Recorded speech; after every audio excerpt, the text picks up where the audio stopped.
We see the tit-for-tat continues. Victor Gao, who will blink first? Is it Donald Trump or President Xi? I can tell you with all certainty that China will not be the first to blink. So the question is who will blink? And in the coming days and weeks, we will know who blinked. And as a matter of fact, that person or that country already blinked because it reversed itself on major issues like a tariff or no tariff, etc. And that country plunged the whole stock market, the bond market, and possibly the employment situation, the inflation situation completely into chaos, causing great uncertainty, destruction, unpredictability for not only the people in the United States, but for the rest of the world. For this trade war, the United States did it, they initiated it, they imposed it on mankind as a whole. China rose up and defended its own interest. President Trump and the Americans tell the world that if I slap you in the face, don't slap me back. That's not the logic China follows.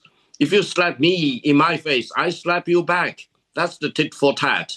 And that's why we end up with this unprecedented situation. The United States is levying a 145% tariff against Chinese export to the United States. And China now, unprecedentedly, is levying 125% against total U.S. export to China. So toe-to-toe, you mentioned the 145% from the Americans. Where does that leave China? Because 15% of your export market goes to the U.S.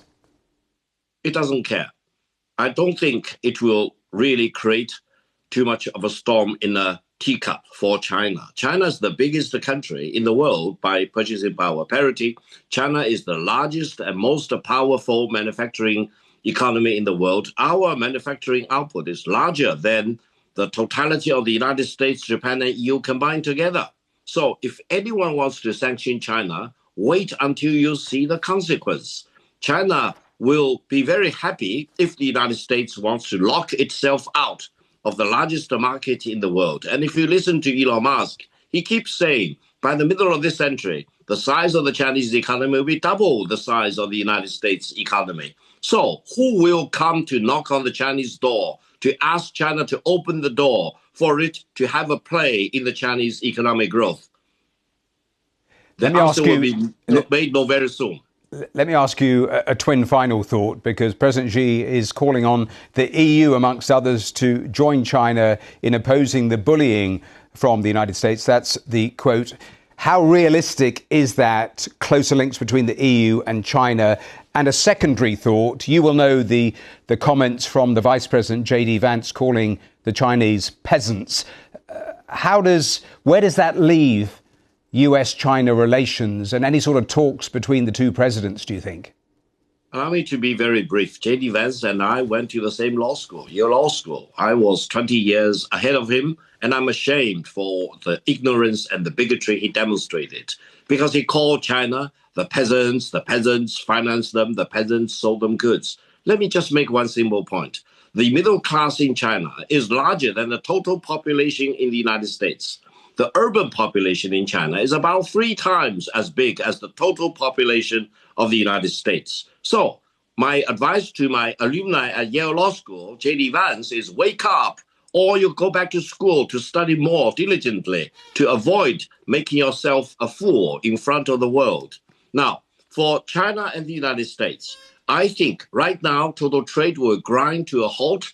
It will cause great disruption for the United States and for China.